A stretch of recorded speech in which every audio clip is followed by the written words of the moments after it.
नमस्कार साथियों, मैं आपका साथी सुमित जायसवाल। आज हम बात करेंगे फिजिक्स के एक नए वीडियो में, जो कि ऑब्जेक्टिव टाइप के क्वेश्चन मैं कराऊंगा बोर्ड के पर्पज़ से। ठीक है, तो इस चैप्टर का नाम है दर्पण और उसके उपयोग। ठीक, दर्पण और उसके उपयोग। पहला क्वेश्चन क्या दिया है, दाढ़ी बनाने में किस प्रकार के दर्पण का उपयोग किया जाता है। ठीक है, तो दाढ़ी बनाते समय हम इस बात का ध्यान देते हैं कि हमारा चेहरा, ठीक है, सीधा और बड़ा बन के आए, जिससे हम छोटे छोटे बालों को भी देख सकते हैं। इसलिए यूज करते हैं हम लोग अवतल दर्पण। ठीक है, अवतल दर्पण। ठीक है, ऑप्शन सी इज करेक्ट, अवतल दर्पण। अगला क्वेश्चन, दूसरा क्वेश्चन है कि गोली दर्पण में फोकासांतर वक्रता त्रिज्या के बीच क्या संबंध होता है। तो इनके बीच का संबंध होता है आपका R बराबर 2F। देखिए कौन सा ऑप्शन है, R बराबर 2F। कहीं दिया है, ये नहीं दिया है, लेकिन ये भी हो सकता है F बराबर R/2। अब देखिए कहाँ पर है, तो F बराबर R/2, तो option C is correct, option C is correct. ठीक है, अगला question, question number 3। Question number 3 दिया है कि यदि किसी अवतल दर्पण की फोकस दूरी F तथा वक्रता त्रिज्या R हो तो क्या संबंध होगा। अभी मैंने बताया था ना, F बराबर R/2। ठीक है, तो option a is correct, option a is correct. ठीक, ऑप्शन ए इज करेक्ट। ठीक, अब नेक्स्ट क्वेश्चन देखते हैं। नेक्स्ट क्वेश्चन दिया है कि अवतल दर्पण और क्या है, अवतल दर्पण से परावर्तन के बाद किरण किस बिंदु से होकर गुजरती है। तो अवतल दर्पण से परावर्तन के बाद किरण किस बिंदु से होकर गुजरती है। तो जैसे कि अगर हम दर्पण बना दें आपको, ठीक है, ये है पहला नियम है कि अगर मुख्य अक्ष के समांतर है तो वह फोकस होकर जाती है। अगर कोई किरण है जो कि वक्रता केंद्र से होकर जाती है तो परावर्तन के बाद वह वक्रता केंद्र से ही लौट जाती है। ठीक है, तो इसका मतलब ऑप्शन ए सही हो जाएगा। ठीक है, जब ये कंडीशन कब है, जब अनंत या मुख्य अक्ष के समांतर, ठीक, तब फोकस होकर जाएगी। लेकिन जो किरण वक्रता केंद्र से या इसके सेंटर ऑफ कर्वेचर से होकर जाती है वह रिफ्लेक्शन के बाद सेंटर ऑफ कर्वेचर से ही वापस जाएगी। ठीक, तो option a is correct, option is correct, c से होकर जाती है। अगला क्वेश्चन, क्वेश्चन नंबर 5 दिया है कि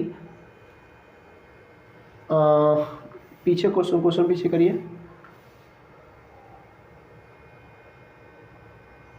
ठीक है, क्वेश्चन नंबर 5। क्वेश्चन नंबर 5 दिया है कि किसी दर्पण से वस्तु को कहीं भी रखने पर वस्तु के बराबर आकार का सीधा प्रतिबिंब बनता है तो वह दर्पण होगा आपका समतल। ठीक है, समतल दर्पण, ऑप्शन सी इज समतल दर्पण, समतल दर्पण। अगला क्वेश्चन, क्वेश्चन नंबर 6। प्रकाश के अपवर्तन के कितने नियम है। तो प्रकाश के अपवर्तन के 2 नियम है। ठीक, अगला क्वेश्चन, क्वेश्चन नंबर 7।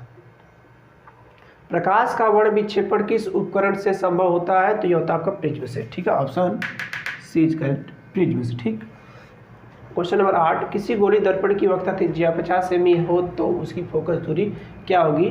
तो वक्रता त्रिज्या मतलब R बराबर 50 सेंटीमीटर है। तो हमें यह पूछा है, तो F का मान हमें निकालना है। तो F बराबर होता है R/2, तो F बराबर हो जाएगा 50/2 बराबर 25 centimetre. Option C is correct. ठीक है, ऑप्शन सी इज करेक्ट।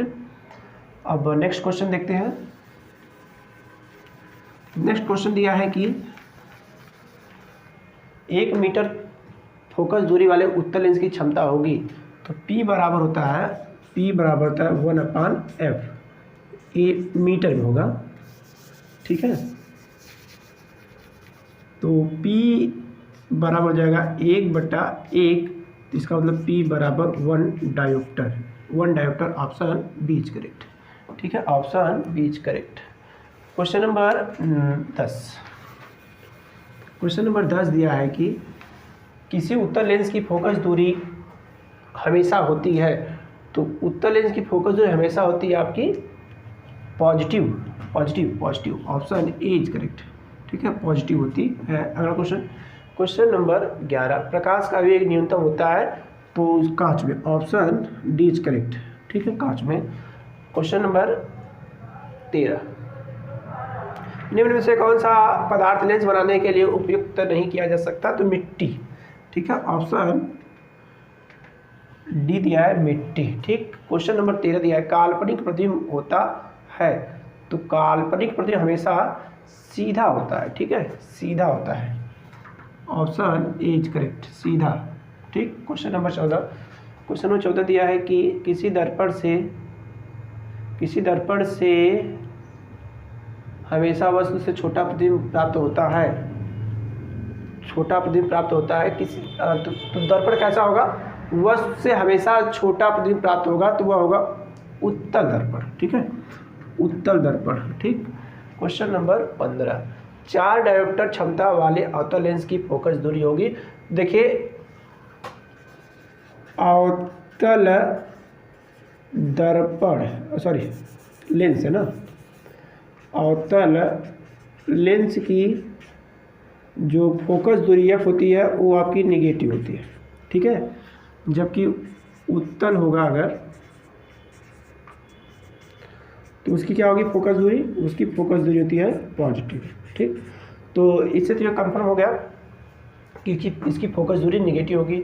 अब ये P दिया है, P कितना दिया है, 4 डायोप्टर। ठीक है, तो P बराबर होता है 1/f, तो P का मान 4 है, 1/f, तो यह बराबर होगा 1/4।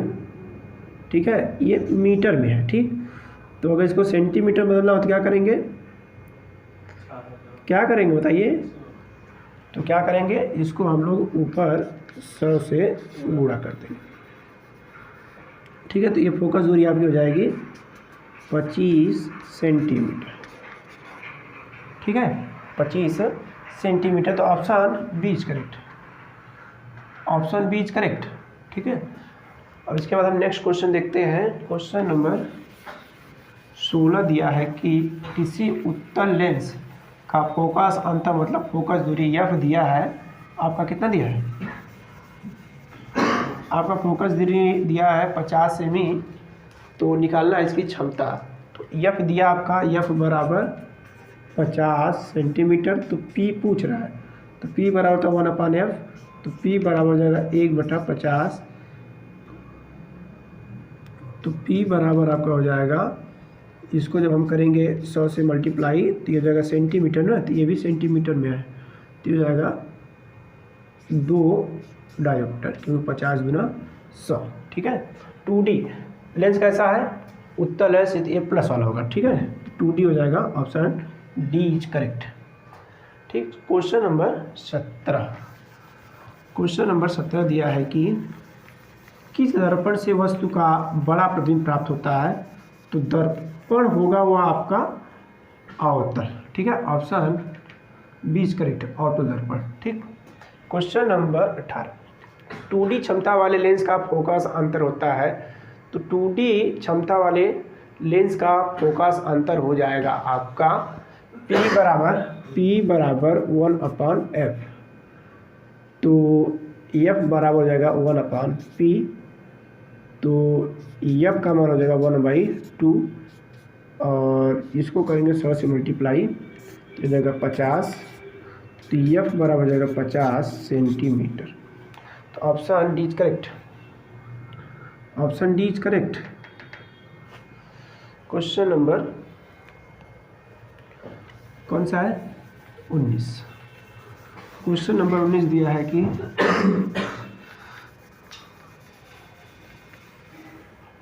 क्वेश्चन नंबर 19 दिया है प्रकाश के परावर्तन के कितने नियम है, तो प्रकाश के परावर्तन के 2 नियम है। ठीक है, क्वेश्चन दोबारा आ गया लगता है। ठीक है, अगला question, question number 20, question number 20 दिया है कि समतल दर्पण द्वारा बना प्रतिबिंब हमेशा काल्पनिक होता है। ठीक है, ऑप्शन बी इज करेक्ट, काल्पनिक होता है। क्वेश्चन नंबर 21, जब प्रकाश किरण किसमें से, हवा से कांच में जा रही है, इसका मतलब विरल माध्यम से सघन माध्यम में जा रही है, तो क्या होगा, यह अविलंब की तरफ झुक जाएगी। ठीक है, अविलंब की तरफ झुक जाएगी, इसका मतलब अविलंब के निकट आ जाएगी। ठीक है, ऑप्शन बी इज करेक्ट, अविलंब के निकट आ जाएगी। अगला question, question number 22। Question number 22 दिया है कि किसी दर्पण से आप चाहे कितनी ही दूरी पर खड़े हो, आपका प्रतिबिंब सदैव सीधा प्रतीत होता है, संभवतः वह दर्पण होगा, तो वह आपका केवल उत्तल दर्पण होगा। ठीक है, ठीक, या तो समतल या तो उत्तल, नहीं ऑप्शन बी हो जाएगा। ठीक है, दोनों होता है, ऑप्शन बी। ठीक, छोटा बड़ा नहीं मतलब है, सीधा प्रतीत से बोला है ना, हाँ, तो ऑप्शन बी इज करेक्ट, दोनों हो जाएगा। ठीक, अगला question, question number 23। Photography camera आपका अभिदृश्यक होता है, तो ये होता है उत्तल लेंस। ठीक है, ऑप्शन ए इज करेक्ट, उत्तल लेंस। अगला question, question number 24। Side mirror के रूप में प्रयुक्त होता है, तो ये होता है उत्तल दर्पण, उत्तल दर्पण। ठीक, क्वेश्चन नंबर 25। क्वेश्चन नंबर 25 दिया, एक अवतल दर्पण की फोकस दूरी 10 सेंटीमीटर है, तो उसकी वक्रता त्रिज्या हो जाएगी। अवतल दर्पण की फोकस दूरी कितना दिया है, अवतल दर्पण की फोकस दूरी दिया आपका, मतलब एफ बराबर हो जाएगा 10 सेंटीमीटर, तो आर बराबर हो जाएगा 2f, तो आर बराबर हो जाएगा 20 centimetre. Option B is correct. ठीक है, ऑप्शन बी इज करेक्ट। ठीक है, अगला क्वेश्चन, क्वेश्चन नंबर 26। किसी माध्यम के अपवर्तनांक म्यू का मान होता है, तो साइन आई बटे साइन आर, साइन आई बटे sine R, option B is correct. ठीक है, क्वेश्चन नंबर 27। क्वेश्चन नंबर 27 दिया है, निर्गत किरण एवं अविलंब के बीच के कोण को क्या कहते हैं, तो उसे बोलते हैं हम लोग निर्गत कोण। ठीक है, आपतन, आपतन तो होगा नहीं, ठीक है, निर्गत कोण। Question number 28। अवतल लेंस का आवर्धन बराबर होता है, लेंस दिया ना तो ये प्लस में आते हैं, u/v। ठीक है, नहीं, प्रतिबिंब की और वस्तु की, तो option D is correct, option D is correct, क्योंकि v/u होता है प्रतिबिंब बटे में वस्तु, ये दूरी में होता है, वो ऊंचाई में होता है। ठीक है, तो इसको आवर्धन से हम ऐसे मेजर करते हैं। Question number 29। सरल सूक्ष्मदर्शी में किसका प्रयोग किया जाता है, सरल सूक्ष्मदर्शी में हम लोग यूज करते हैं उत्तल लेंस का, ऑप्शन डी इज करेक्ट, उत्तल लेंस का। ठीक है, क्वेश्चन नंबर 30। किसी लेंस के द्वारा सिर्फ काल्पनिक प्रतिबिंब बनता है, किसी लेंस के द्वारा सिर्फ काल्पनिक प्रतिबिंब बनता है, तो वह होता है आपका अवतल lens, option B is correct है, अवतल लेंस। Question number 31। एक उत्तल लेंस होता है, तो एक उत्तल लेंस होता है बीच में मोटा, किनारों पर पतला, तो बीच की अपेक्षा किनारों पर मोटा, बीच की अपेक्षा किनारों पर किनारों की अपेक्षा बीच में मोटा, ऑप्शन सी इज करेक्ट। ठीक है, क्वेश्चन नंबर 32। किसी वस्तु का वास्तविक तथा समान आकार का प्रतिबिंब प्राप्त करने के लिए बिंब को उत्तल लेंस के सामने कहाँ रखें, तो उसको रखना पड़ेगा मुख्य फोकस की दुगनी दूरी पर। ठीक है, ऑप्शन बी इज करेक्ट, दुगनी दूरी पर।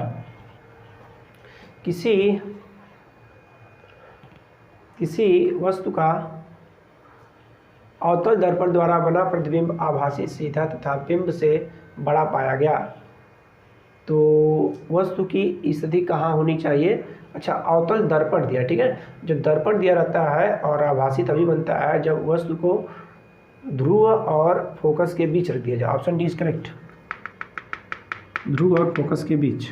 ठीक है, क्वेश्चन नंबर 34। किसी गोली दर्पण तथा किसी पतले गोली लेंस दोनों की फोकस दूरियां -15 सेंटीमीटर है, तो दर्पण और लेंस संभवतः होंगे जब निगेटिव है, जिसका मतलब अवतल क्या होगा,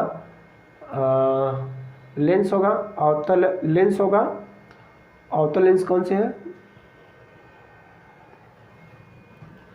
अवतल लेंस, ठीक, और उत्तल दर्पण, उत्तल लेंस, उत्तल दर्पण और अवतल लेंस, ठीक है, option D is correct. Question number 35, question number 35 दिया है कि परावर्तन के नियम से निर्धारित होता है आपतन कोण बराबर परावर्तन कोण, ऑप्शन ए इज करेक्ट, ठीक है। तो इसमें हमने टोटल 25 क्वेश्चन कराया है। नेक्स्ट वीडियो में और क्वेश्चन कराऊंगा। तब तक के धन्यवाद। आप मेरे इस वीडियो में बने रहिए, चैनल को सब्सक्राइब कीजिए और अधिक से अधिक लोगों को शेयर कीजिए।